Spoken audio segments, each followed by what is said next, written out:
እግዚአብሔር ይደግፈን አምላክ ከአነ ሁላትና በብዙሕ ምሕረቱ ይዛረበና ክንሰምዕ እውን ናይ እግዚአብሔር ምሕረት ኣብ ህይወትና ይብዛሕ ሰብ ኩሉ ግዜ ሰብ ምዃኑ ክሓስብ ኣምላኽ ጸጋ ይብዛሓሉ እግዚአብሔር ብዙሕ ፍጥረት እንዲፈጢሩ ሓደ ካብኡ ሰብ ተፈጢሩ ከም መልክዕና ከም ምስልና ጌርና ሰብ ንፍጠር ኢሉ እግዚአብሔር ብመልክዕ ኣምላኽ ገይሩ ፈጠሮ ይብለና ስለዚ ተፈጠሮ እንተደኣ ኣስሜርናላ ሰብ ከም ተፈጥረ ወይ ድማ ብኢድ እግዚአብሔር ከም ተሰርሐ እንተደኣ ሓስብ ክኢሉ መጀመርታ ህይወት ዘለዎ ግና ከዓ መወዳእታ ህይወት ዘይብሉ ክኸውን ኢሉ እግዚአብሔር ዘሰርሖ ናይ እግዚአብሔር ብሉፅ ፍጥረት ምዃኑ ክሓስብ ክእል እዩ ከምኡ እንተኾይኑ ኩሉ ግዜ ንሓስቦታ ይመስለኩም ብልዕሌኻ ማስተር እንተልዩ ብልዕሌኻ ጎይታ እንተልዩ ብልዕሌኻ ፈጣሪ እንተልዩ ፍጡር ኣብ ቅድሚ ፈጣሪኡ ብኸመይ ዝበለ ፍርሃት ብኸመይ ዝበለ ምንቅጥቃጥ ክመላለስ ከም ዘሎ ክርዳእና ይኽእል እዩ ሙሴ ካብዚ ተረዲኡ እዚ ንእሽተይ ፍጥረት ናይ እግዚአብሔር ዝኾነ ሰብ ናይ እግዚአብሔር ገለ ዓቐን ክብሪ እግዚአብሔር ከሪኦ ምስ ጀመረ ብዛዕባ እታ ዝረኣያ ትርኢት ናይ እግዚአብሔር ኣነ ክሳዕ ክንዲዚ ይፈርሕ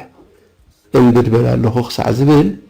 እቲ ትርኢት ናይ እግዚአብሔር ክሳብ ክንዲዚ ይፍርሕ ነይሩ ኢሉ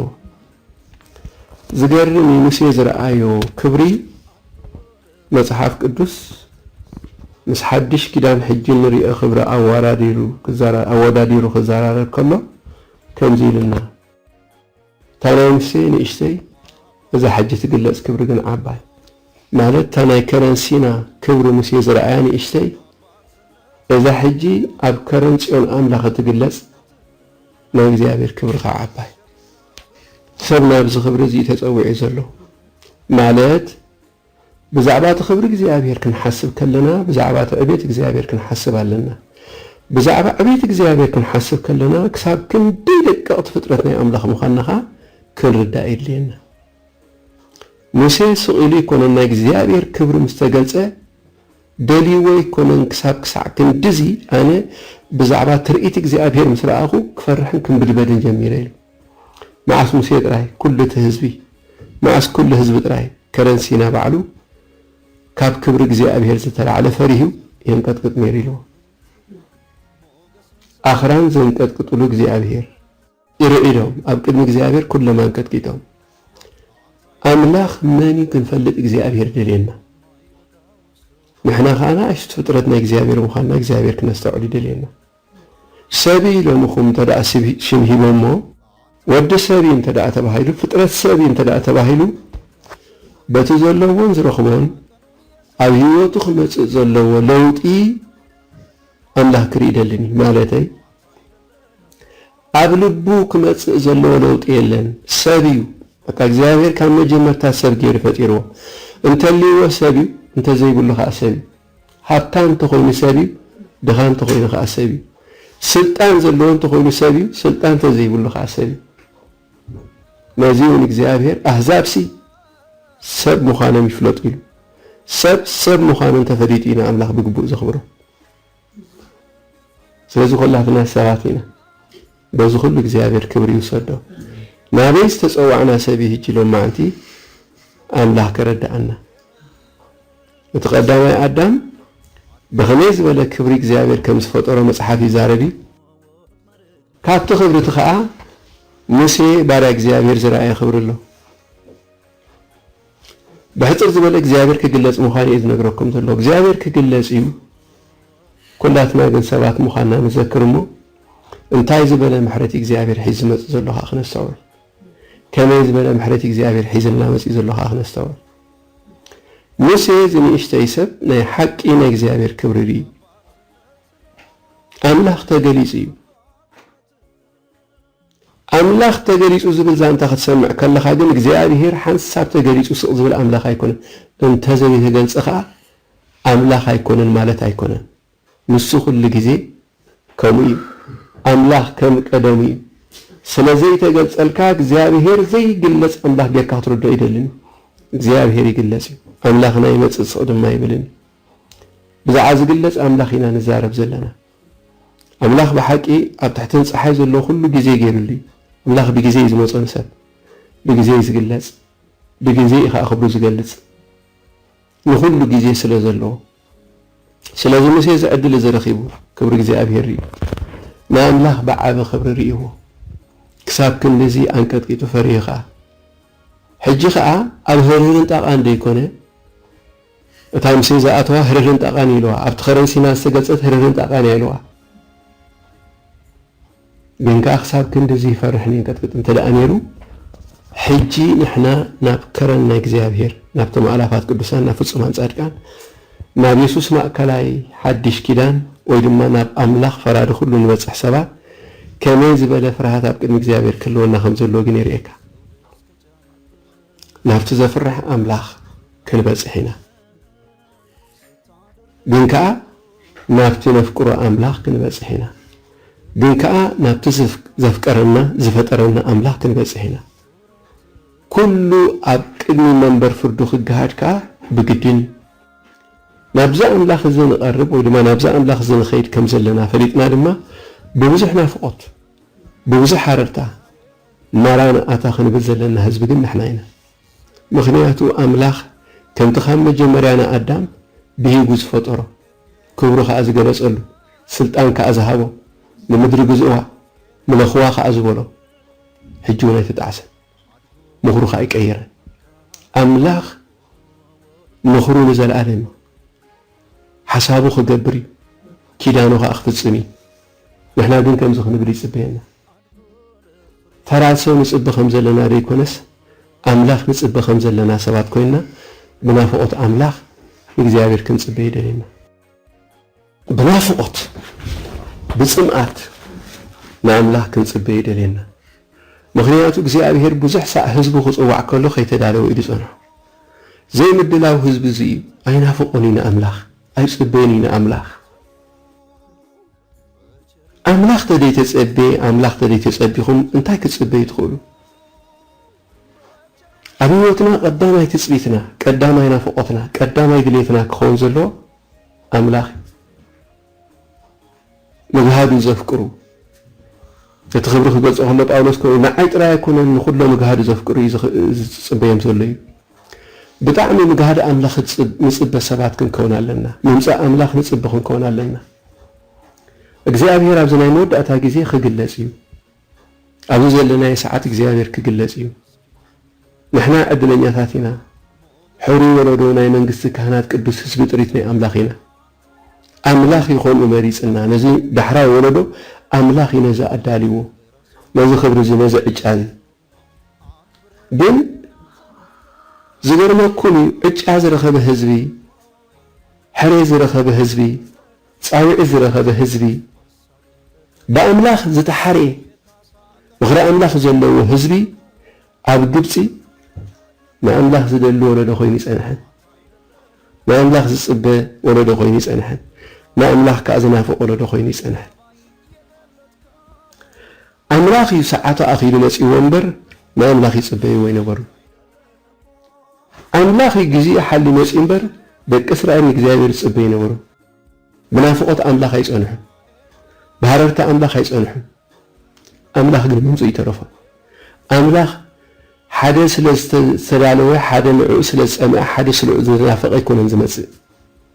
ኣምላኽ ግዜ እንተደኣኺሉ ማንም ከይረድኦ ቅልፅሙ ረዲእዎ ዝግለጽ ኣምላኽ እዩ ኣብዚ ዘመን እዚ ከምቲ እስራኤል ምሕረት ረኺቡ ሕሬት ረኺቡ ብእግዚአብሔር ዝተመርፀ ህዝቢ ኮይኑ ኣምላኽ ዝተጓነፎ እግዚአብሔር ድማ ኣብዛ ግዜ እዚኣ ንህዝቡ ክጓነፎ ነቲ ዝሓረዮ ነቲ ዝፀውዖ ነቲ ዝመረፆ ነቲ ከይደልዮ ዝደልዮ ክጓነፎ ኢሉ ክመፅእ እዩ ጎይታ ኢየሱስ ልክዕ ከምዚ ሕጂ ንሕና ዘለናይ ዘመን ዓለም ኣብ እትናወፀሉ ዝነበረት ናይ ሮማን ኢምፓየር ናብ ምድሪ መፅኡ ነቶም ዝሓርዮም ነቶም ዝመረፆም ነቶም ኣቦ ዝደልዮም ኣብ በቦትኦም ከይዲ ረኺብዎ እምበር ሓደ እኳ መዕደሊ ዝረኸቦ ሰብ ኣይነበረን ويتخا بقص لهم أنا أحريكم كعالم برسخاتكم لا أحركم أنا أسويكم برسخاتكم لا أسويكم سب لبوا بجزابي رايس أنهن أتحريت كله ودو ألو تساويت ألو ودو ألو ودك إسرائيل بولهم نقرهم كأ هناك مسوا على أبي ميم إسخاتكم ما يمنجست كهنات قدوس يزبط ريتنا أملاخكم بولهم يرو ما يمدري منجستي كولوني رو ما يسمى منجست وكيس إسخاتكم كتكوني أخم يرو كاوزا عبد السلطان مدري مثلاي لك إسرائيل تتعمر لمن تاي ما أملاخ ينافقوا ويدما يسأموا ويدما يدليوا ويدما يتصبيوا ويدبر مسيح أبي الله ما كل سبق عنقاي حجون السيكون كل زارب زلوا ويتاهمون سينا كل سبق عنقاي كما يسئلوا تصبيوا كم داويت بنافقات قالوا انت زحموا يرابنا عن ممايات كم تنافقوا كل مخاوة أملاخ نفسين عخات نافق كاذب الحزب قل بطعم حداتي فلذا أملاخ دنقت مسيح بقبسي أب قبسن كله እግዚአብሔር مسيحه أب قبسن كله እግዚአብሔር تقليس له أملاخ يتقليس مسيح حزبي كدحن وريد الله خيلون مسيح ومسيحون بأحب خبري تقليس له مسيح قل أباقع حامي زقاس نير مسيحون أفتنات قدائي نير كاب لعلي كساب تحتي كاب قوال أسقر عبي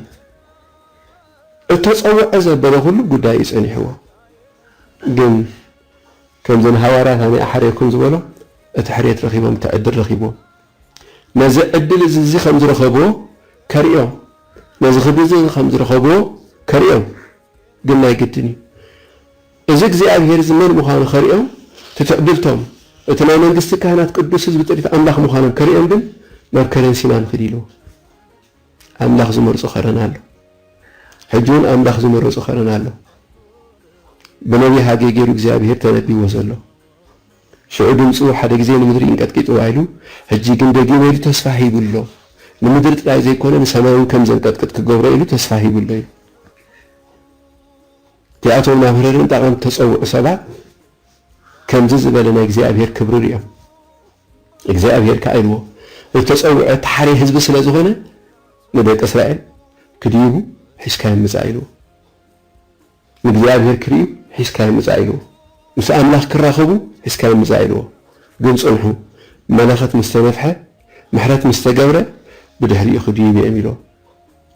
ህዝብ ግን ታይሉ እግዚአብሔር ኣይዛረበና ከይንሞት መታ ንስኻን እግዚአብሔር ሰምዓይሞ ንዓናት ነግረና ኢሉ ዕድለን ግን ትናይ ሙሴ ዕድል ነይሩ ነቲ ዕድለይ ወላ ሓደ ኣይውሰደልኩም ጸልይኹም ነቲ ሕሬተይ ولا حدا أيوصل كلا أيكونن أنت إذا أنا እግዚአብሔር كريء أقوله بعلنا خنريه بعلنا مس أملاح كنبر كم ذا عينة محرز رخذ ولده أبجد أسأل حوا كنا أملاح يسب ولده إليكم كسب كندي بزنا فقط زخن سأل كم زلنا مسحات كين الدناجر كم زلنا تمنفس أنت مرعات تايب اللون يسوع نعم مران أتايب اللون نحن إنا حج مران أتاخلي مزلنا كانوا قانقوا أخذنا أملاح أيدلني وهنا هذول خمسة خبرة تسوع الخمسة عدل تسوع حزبي ترى حزب خون هو تصبي እግዚአብሔር አይጽበይ أملاح زأكلنا تسبنا تسفاستوا أهلنا تن أبراهيم يسنزل وراس علم خوستوا هو تسفاكوا عندك إسرائيل تسبيني را نتسفاقن نقحتها ينور أملاح كأ عبي تسفاهيقنا لا نقرنا مسيو أبزخ أبزحنا ساعات أخيرو أحجينا ينقرنا كساب كندئنا نزقوا يتازن تسبي سجن منافقات بصمعات بهاررتا زبنا تسبي እግዚአብሔር كون الله أملاح تسبي لب حزنا هنسبي እግዚአብሔር دلينا نافقات ما أملاح زلو لبي تزيكون نخ قويتا مريج أي نسخة خنالي እግዚአብሔር حنت مجر إلى مين يلداوي وقابل እግዚአብሔር كريم وأنا صوها أخمر من عدنا بيت እግዚአብሔር كنا بدلينه حنت مجر إلى مين እግዚአብሔር مش እግዚአብሔር كنا بدلينه هجيد مكان أملاح مسب كوني سب مس أملاح كنا بدي إزي تسمع يفلتني أبن بدك سديت حسب نجر كخوني عيني زي رأيت تخوني إذن زي سمعت تخوني أملاخ نتنزف كروز الدالو لهم كبري خجلسي لازم خبر زي بنافقات كنزبه ቋንቋና ክንቂር አምላኽ ይደሊ ማራናታ ክንብል እግዚአብሔር ይደሊ ጎይታይ ነጻሎ እግዚአብሔር ክንብል ይደሊ ከምዛ አይነት ቋንቋ ሁላትና ሁሉና ሼር ክንገብሮ ቋንቋ ሲደሊ ምክንያቱ ጎይታ በዓሉ ትእዛዝ ጭድርታን ብድምጽ ሊቀ መላእክትን በመላእክት አምላኽን ካብ ሰማይ ክወርድ ኢሎ እመሆዳ በዘን ቃላት እዚ ንሕድሕድኩም ተጻናሉ ጎይታ ክመጽ ይወሪዶ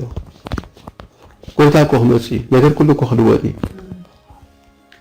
ዘለኻይ ኩነታት ዝቕይር ጎይታ እዩ ሽግርና በበይኑ ኾነ ኽእል ድሌታትና በበይኑ ኾነ ኽእል ንሁሉ መልስ ዝኸውን ጎይታ ይመጽአሉ መወዳእታ ኩሉ ናተይ ነገር ንብለሉ ናይ ግብጽ አማልክት ሲሩ ዝገዝኦም ዝነበሩ ባሮት ዝገበሩዎም ሲሩ ካብ ቤት ባርነቶም አውጽዩ አኔ ካብ ቤት ባርነት ዘውጻእኻ ዝበሎ ህዝቢ ካብ ኩሉ ሓራ ዘውጽእ ጎይታ ይመጽአሉ ነፃነትና እኮ ክናፍቆለና ናይ ሰማይ ናብራ ክናፍቃለና ናይ መላእክት ናብራ ክናፍቃለና ናይ ክብሪ ናብራ ክናፍቃለና ናይ ሰማይ ናብራ ምክንያቱ ናብ ትልዑልና ተፀውዕና ዘለና እዚ ዘለና ግዜ ክንፈልጦ አምላኽ ይደሊ ንሕና መጨረሻ ግዜ ኢና ዘለና ኣብ መወዳእታ ሰዓት ከኣቲና ኣለና ነገር ኩሉ ዝቕየረሉ كل سب صقع زدليل كبر أملاخ مريئلو أملاخ كأز قلصلو صوصواي زمسلو زنبره نسب حق زخونلو مسيكو يلو مجمران እግዚአብሔር እቶም ህዝብሲ መንሊእኽ ካተወሉ ንስታይኩሎሜ أملاخ أبراهام ይስሐቅ ያዕቆብ ተልካን ኮኔም ዝብሉ ዘለዉ ኮይኖም ዘለኹ ኢሊ ይኽንበሎም ኢሉ ሓሲሰዮም እንደ ዘለኹ ኢሊ ይኽንበሎም ታወረት መስለኩም ከምዝና ኣኻ ዝግለጸልካ ዘለኹ ክግለጸሎም ስለዝኾን ክርእዩ ስለዝኾን እቲ ዘለኹ ይብለኩም ኣሎ በሎም አይ አም በሎም ኢሉ ክግለጸሎም ነዚኦም ተሓርዮም ነዚኦም ተጸዊዖም ነገር ግን ኣብዚ ክብሪ ዝኽበቕዑ ደም ንዕኦም ይኽምልከት ክብሪ ከይከብዶም كسر وديم أتخبر እግዚአብሔር كسر وديم لا عين صرينا لهم موسى دو تبع لها أمسألنا نحن هنسمعك عنا لهم زي we're not ready بينا فقطنا أملاخ يتسبيون بنسأل أزنا أملاخ يتسبيون سن كان زغرخنا فقطنا نفسنا أي بلون كساب كل بزنا فقطنا እግዚአብሔር بيوتهم ما يترخبن كساب كل بز تسبيتهم እግዚአብሔር أي نبره كأن أملاخ سرقوا بزح نقدر نيروا أملاخ جن كابيت بارنت هوسيون أملاخ جن حرنت هوسيون أملاخ جن نعو حزب خوني لفليون وذاك إسرائيل بولا نقرون دماز بولا 10 ساعات زينير الصخات كونوا لوا ما يمنقص كهنات يكون تكونوا قدوس حزب طريقة أملاخ يكون تكونوا والشيء باب زخونكم ما يكونكم تقبري لوا أتم سبع نحن هاجرنا في سماياتي داسواي كابا مدحينا نسوها يسوس كريستوس نصبلنا ኢየሱስ ጽበ ዘበለ ማራናታ ዝብል ዘበለ ህዝብ ኩሉ እዚ ክናፍቕ ኣምላኽ ይደለ ካብ ሕጂ ከምቲ ካብ ሰማይ ዝወረደ ካብ ሰማይ ኣሎ ዝተባህለ ወዲ ሰብ ከምኡ ኾን ደሊልና ከምዚልና ኣምላኽ ካብ ሰማይ ክነምልኾ ይደሊ ገጹ እንዳለ ዓለም ስኡ ክነብር ይደሊ ኣምላኽ ነዚ ሕሬት እዚ ይፀውዕና ኣምላኽ ነዚ ፃውዒት እዚ ይፀውዕና እትርስትና ንሱ እዩ ትዕድልና ንሱ እዩ እዚ ካብ ልብና ክርሕቕ ኣምላኽ አይደል ደቂ እስራኤል ልቦምና ካብ ዝነገር ዘርሓቆ ይፈልጦ እዩ እዚ ህዝብ እዚ ልቡ ረጒድ ዝበሎ ንኸሙ እግዚአብሔር ሪእዎ እዩ ሕሬት ይጎኒፍዎ እምበር ፃውዒት ይጎኒፍዎ እምበር ናፍቆት ኣምላኽ ግን ሃሲስዎ እዩ ከምቲ ዮሴፍ ዘይፈልጥ ንጉስ ተላዒሉ ዝብለና መጽሓፍ ቅዱስ ይገርመኩም ናይ ኣምላኽ ኣቦታቶም ዝፈልጥ ሰብ እተሳእነሉ ዘመን እዩ ነይሮም ደቂ እስራኤል ናይ ኣምላኽ ዘዘክሮ ስሙን ዝኽሩን ናፍቆት ናይ ነፍሶም ክገብረሎም ዝኽእል ሰብ ሲኢና ኣምላኽ እዚ መንፈስ ናብ ልብኹም ይምለሱ እግዚአብሔር ናፍቆት ነፍስኹም ይኹነልኩም ልበይሲ ኣከንዳኻ ኮይኑ ንገጽካ ድልዮ ይብለኒ ኣለኹም ዝበለ ዳዊት ልብና ንኣምላኽ ዝናፍቆ ክኸውን ትጽቢትና ንሱ ክኸውን ካልእ ንጽበዮ ነገር ዘይብልና ክንከውን ሕልምና ንሱ ለይትና ንሱ ቀትርና ንሱ ክኸውን እግዚአብሔር ይደሊ ክብሪ ንጽበ ከም ዘለና ኣምላኽ ክንገር ናብ ዘይክእል ክብሪ ይጽዋዓና ከም ዘሎ እንዳተረዳእና ዓይኒ ናብ ዘይረኣየቶ እዝኒ ናብ ዘይሰማዓቶ ኣብ ልብ ደቂ ሰባት ናብ ዘይተሓስበ ኣምላኽ ነቶም ዘፍቅሩ ወዳልይሎም ኣሎ በዚ ናፍቆት እዚ እግዚአብሔር ክንጽበይ ካልእ መጸናንዕ ኩሉ ሰብ እግዚአብሔር ይደሊ ዝረኸብካ እንተረኸብካ ክትጸናንዕ ሕጂ ኣምላኽ አይደለኒ ንጽንና እዚ ኢልዎም ጎይታ ባዕሉ ብትእዛዝ ጭደታን ብድምፂ ሊቀ መላእኽትን በመላእኽቲ ኣምላኽን ክመጽእ ስለ ዝኾነ ኢየሱስ ይመጽእ ኣሎ ዝብል ምጽንናዕ ኩሉ ኣካይደሊ ጎይታ ምስ መጽእ ኩሉ ነገር ክቕየር ጎይታ ክመጽእ ግን ኣብ ኣፍ ደገ እዩ ዘሎ ረኣይዎ ስምዕዎ ኸ ረኣይዎ ዓለም ረኣይዋ ኣምላኽ ዝበለና ደጊምኩም ስምዕዎ ኣምላኽ ዝተዛረበና ደጊምኩም ፈትሽዎ ዓለም ናበይ ገጻ ትኸይዳላ ብንጹር ጎይታ ነጊርና ናይ መዓልታት ግዜ እንዳኾነ ይኸይዳሉ ከምቶም ዝዕሹ እግዚአብሔር ክምዕሽ ሕጂ ይደልኒ ተስፋ ምጽኣት ደኣብ የሎ ክትብል ኣይትኽእልኒ ኢኻ ሕጂ ኣቦታትና ከም ዘገዙ ኩሉ ከም ዝንሪኦ ዘሎ ኢሎም ጴጥሮስ ከምኡ ዝበሃለሉ ግዜ ይኮነን ሕጂ ሓንቲ መዓልቲ 1000 ዓመት ዝበሃለሉ ግዜ ይኮነን ሕጂ ገጽ ሰማይን ምድርን ትምርምሩ ከመይ ነዚ ዘመን ዘይትምርምርዎ ዝበሃለሉ ዘመን ኢና ኣቲና ዘለና ከመይ ከዚ ግዜ ዘይትሪእዎ ከመይ ከዚ ዘመን ዘይትምርምርዎ ኣበናይ ሰዓት ከም ዘሎ ዘይፈልጥ ሰብ ንሱ ዓሻይ ምእታዊ ጎይታ ይድንጉ ዝብል እዩ ዓሻይ ነው ጎይታ እንታይ ክኸውን ከም ዘሎ ብዓለም ስለ ዘይፈለጠ እንታይ መጽእ ከም ዘሎ ኣብዚ ዓለም እዚኣ ስለ ዘይረኣየ ግዜና ክንፈልጥ ኣምላኽ ነዚ ሙሴ ንደቂ እስራኤል ኪንገሮም ተባሂሉ ኣነ እውን ህዝቡ እዚ ኣይ ዝነብሮ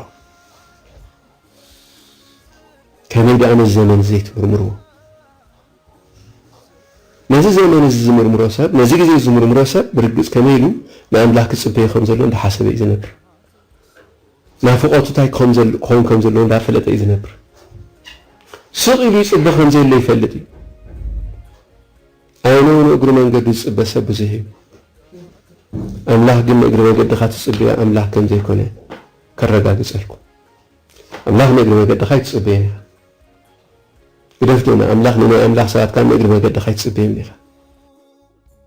ኣምላኽ ንዝለኣኹም ሰባት ከዓ ንእግሪ መንገድኻ ይትጽበየኒ ኢኻ ወላ ሰብ ረጊጾምኻ ዝኸዱ ምክንያቱ ናይ ኣምላኽ ነገር ንእግሪ መንገድኻ ዝበሃል ይብሉ ንኸምዚ ዝበለ ክብሪ ንኸምዚ ዝበለ ጻውዒት ንኸምዚ ዝበለ ሕሬት ንኸምዚ ዝበለ ከመይ ክትከውን ከም ዘለካ ኣምላኽ ዝነግረካ ኣምላኽ ኣብ ቦታና መጽእ ይጸውዕና ዓሳ እንዳገፈፉ ከም ዝጸውዑ ነፍሰከ ሰብ ኣብ ቦትኡ መጽእ ይጸውዕዎ ዘይፈልጦ ዕጫ ይበጽሕዎ ዘይፈልጦ ጻውዒት ይበጽሕዎ ዘይፈልጦ ሕሬት ይረኺብዎ ንሰብ ዛስዋ እኔ ሓሬትኩም ዝብል ጎይታ እሱ ኸዓ ነቲ ገለ ዝብል ናይዚ ዓለም ክሕፍር ኢሉ ገለ ዘይኮነ ናይዚ ዓለም ስለ ዝሓረየ እምበር ገለ ስለ ዝኾንካ ኣይኮነ ኣምላኽ ገለ እየ ንዝብል ሰብ እሞ ክሕፍሮ እዩ ስለዚ በዚአን ቃላት እዚአን ክንጸናና ኣምላኽ ይደልና ጎይታ ይመጽእ ኣሎ he is coming ኢየሱስ ይመጽእ ኣሎ በቃ እኮ ኢየሱስ ይመጽእ ስለ ዘሎ እኮ ኢኻ ኾሪዕኻ ትነብር he is coming መጽእ ኣሎ ጎይታ ንመግሃዱ ዘፍቅሩ እዚ ዓብይ ሓጎስ እዩ ጎይታ ክመጽእ እንደልዩ ዓብይ ተስፋ እዩ ዓብይ ሓጎስ እዩ ዓብይ ምጽንናዕ እዩ ሽግሩ ብዘይገድስ ካብ ህስጋ ፕሬዘር እግዚአብሔር ክውድኣሉ እዩ ናብ ክብራ ኣቲና ምስ ኣምላኽ ንነብረሉ ግዜ ከምታ ዘለዋ ገጹ ንሪኤሉ ግዜ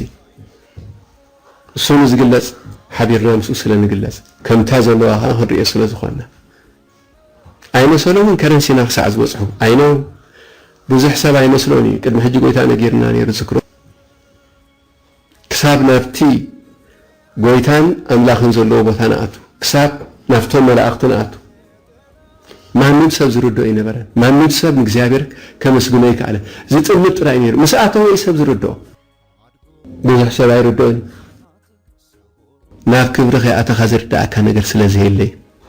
ነገር ግን ንዑ ትጽበ ተሊኻ ናፍቆት ናይቲ ክብሪ ኣብ ልብኻ ይውለድ እዩ سمون زخرنا فقطنا نفسك يخوني أملاخ كتبل تقددي خا فقطني أملاخ كبرت عكا يجمري زنا فقط زي بلو سبكو تصبي زي بلو سبكو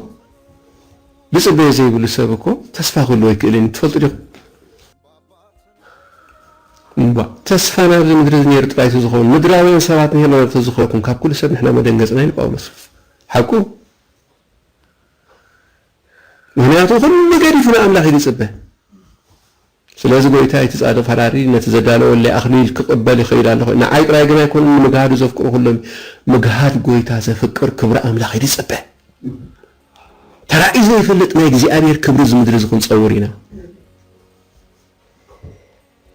እዚ ክብሩ ጽርና ዓለም ክንግለጽና እዚ ይምጽና ከውን ዘሎ በኻልእ ኸይት ጸናና ነገር ካሁሉ ወዲስ ክብር ስልም ጎይታ ይደመጽ ዘሎ ስለዚህ ባይቡ እስር ጳውሎስ ጋር ይተحفر ይኹም ይሉ ብመን ከምዛ አመነስ ፈልጥ ምን ይጽበ ከምዘሎ ስፈልጥ ሰብአይ ነይሩ ክብር አምላክ ስፈልጥ ሰብ ነይሩ ረኹም ከም ተሐዋርያት ንኽብር ከም ተጸውዑ ከይፈለጥ ጎይታ ካብቦቱ አማምጺ ክሳብ ናብ ከረን አቲ ትርኢቱ ዝልውጥ ጎይታ አይመስሎም ባህሪ ግን ክብሩ ሪኤም ደቅ እስራኤል ከም የምሪም ኣብ ከረን ሲና ክብሪ የምሪም ኣብ ከረን አምላክ ሕጂ ክብሩ ክንሪኢና ክብሪ ግዜ ኣብሔር ንሪኤሉ ግዜ ኢና ንኣቱ ዘለና ነዛ ዘመን ፍለጥዋ ኢኹ ነዛ ግዜ እዚኣ ፍለጥዋ ኢኹ ስለዚ ጎይታ ይመጽእ ኣሎ ኢልኩም ተጸናና ምድሪ ክጽልምት ከላ በዚኻ ተጸናና ጎይታ ይመጽእ ኣሎ ዓለም ናብ ዝኸበደ ሽግር ክትኣቱ ከላ አይመስሎ ዘሎ አይመስሎኝ ክርዶኻ አይክእልን ኣብቲ ክብሪ የለን እግዚአብሔር ተዘይ ተጓዓዝካ ትርዶን ኢኻ ስለዚህ እግዚአብሔር ንሙሴ ኪድ ደቅ እስራኤል ብሎ ነገሮም ካይሉ አምላክ ዝመጸሉ ጊዜ ኣብ ዓለም ሽዑ እንታይ ወሪድ ረአዩ ኣብ ግብጽ እንታይ ወሪድ ሽዑ ረአዩ ኣብ ጌሾን ጥራይ ብርሃን ነይሩ ንእስራኤል ጥራይ ብርሃን ነይሩ ግብጻውያን ከመይ ከም ጭነው ዓለም ከመይ ከም ዝጨንቃ ሕጂ እግዚአብሔር ክንሪ ይደለና አምላክ ወሪድ እኮ ይመጽ ሽዑ ሰይጣን እኮ እንታይ አይነት ክብር ናብ ግብጽ ወሪድሎ ሽዑ ሪኤሎ ከመይ ዝበለ ክብር መጽ እግዚአብሔር ፍርዲ ይብሎ ኣብ ግብጽ ፈርዖንን ሰራዊትን ይፈልጦ መንግስት ጸልማት ትፈልጦ ናይ እግዚአብሔር መንግስት ያጀት ግለጽ ህዝበ መንፈስና አምላክ ብናፍቆት ንጸበዩ እግዚአብሔር ዝብል ልብ ያለውና ናፍቆትኒ አምላክ ያለውና በዝኹዳ አልኩ ጽምዓት እግዚአብሔር ያለውና ናፍቆት እግዚአብሔር ያለውና ነዚ ግዜ ዝኽንፈልጠይና ነዚ ግዜ ዝኽነስተውዕለይና ታይ አምላክ ዝዛረብ ዘሎ ክንፈልጠይና ኩሉ ነገር ቅየሪ አጸቢካ ሽዑና አምላክ ደለይኻ ህዝቡ ግን ኣብ የሾን እግዚአብሔር ኣብ ብርሃን ካውምታይ ኣብ ዘላ ምድሪ ጸልማት ገይሩ ሳው ብርሃን ገይሩ እግዚአብሔር ኣብ ብርሃን ከምብረና መታን ኣብ ክብሪ ኣምጠና መታን ነቲ ክብሪ እንዳርኣና ይኽንመላለስ መታን በዘን ቃላዚያ ንጸናና ጎይታ ክመጽ ወሪደ ኮይኑ ሞኦሮማ እግዚአብሔር ናብ ግብጽ እንተዳ ወሪዱ ህዝቡ ክሕጎስ ነይሩ አምላክ ዝወርደሉ ሰዓቲና አቲና ፈርሹር እግዚአብሔር ዝወርደሉ ሰዓቲና አቲና አምላክ ስለዝወረደና ዓለም ድማ ኣብ ዓለም ጽባኽ መጽ ፍርድኽ መጽ አምላክ ስለዝመጸና ዓለም ድማ ብርሃን ናብ ዓለም ክመጽ ብመን ብመገዲ ቤቱ ኣብ ቤቱ ብርሃን ኮይኑ ካብ ቤቱ ካ ብርሃን ክወጽ ኣብቲ ግን ብጣዕሚ ዝገርም ንውጻይካ ዘይትሪኤሉ ጸልማታ መንጎ ማት ኣብቲ ካ ክግለጽ ዘይክእል ብርሃን ናይ እግዚአብሔር መጽ ስለዚህ አምላክ ሰዓቱ አኺሉ ዝወርደሉ ሰዓት በመንባሩን በር እስራኤላውያን ፍሉያ ሰባት የሚል እግዚአብሔር ሽዒ ወረደን እኳ ዳብ ዛዕበኡም እግዚአብሔር ተዛረበው ነገር እዚ ህዝብ እዚ ተሪር ክሳድ ህዝብ ኢሎም ሙሴ ሕጂኻ አምላክ ሰዓቱ ኮይኑ ወንበር ጥዑይ ህዝብ ረኺበ ይኮነ ዝመጽእ ዘሎ ግን ተስፋ ዝሃቦ ህዝብ ግን አለው ተስፋ ዝነገሮ ምኽሩ ዝነገሮ ህዝብ ግን አለው አምላክ ምኽሩ ክገልጽ አምላክና ይመጽእ አለው سقدم ما يفلني أملاخ بعبي كبرين على عالم كوردي عالم بزلات يتقصلنا عالم كم زلات حاجة يتخوننا لا عالم ملء تاريخ غير بانديميك مسوخ سعبيو طنيت مسوخ سعبيو درك مالتي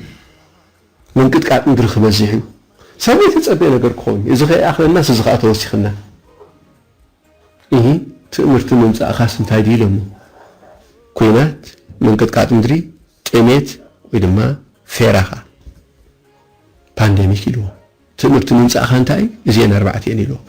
እዚ ኣብ ዓለም ሃፐን ኮን ክርየና ኮን ከሎ ክንርየና ዘለና ግዜ እግዚአብሔር ምሕረት ይዕብ ስለዚ እሱ ይመጽእ ኣሎ ደይኮነስ ጎይታ ይመጽእ ኣሎ ኢና ትምህርቲ ናይ ምምጻእኻ ምልክትካስ እንታይና ክንርኢ እዚ ንዓና ጎይታ ይመጽአና ንዓለም ከዚ ይመጽእ ጎይታ ይመጽእ ኣሎ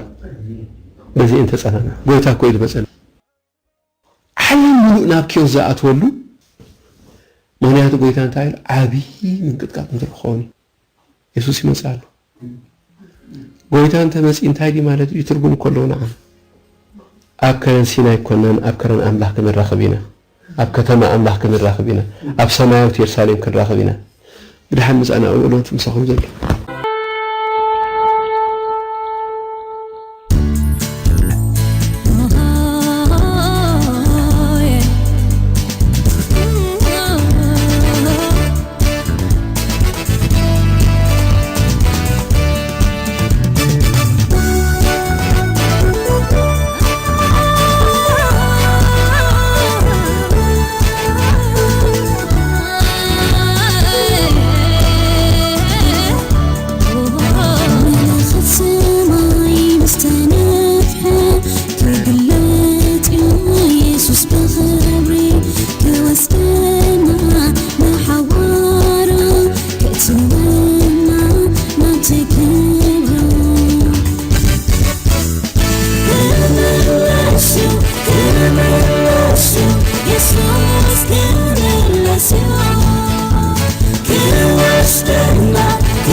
ፍጥረቱ ክመለሱ ኢየሱስ ክመለሱ ክወስደና ነፍሴ ሰማያዊት ሀገርና ክመለሱ ኢየሱስ ክመለሱ ክወስደና ነፍሴ ሰማያዊት ሀገርና ጎይታ በዓሉ ብናይ ትእዛዝ ጭድርታን ብድምፂ ሊቀ መላእክትን ብመለኸት ኣምላኽን ካብ ሰማይ ክወርድ እዩ እቶም ብክርስቶስ ዝሞቱን ቅድም ክትስኡ እዮም ድሕሪ እዚ ንሕና ብህይወት ጸኒሕና ዘለና ንምቕባል ጎይታ ኣብ ኣየር መሳታቶም ሓቢርና ብደበና ክንለዓል ኢና ከምኡውን ንሓዋሩ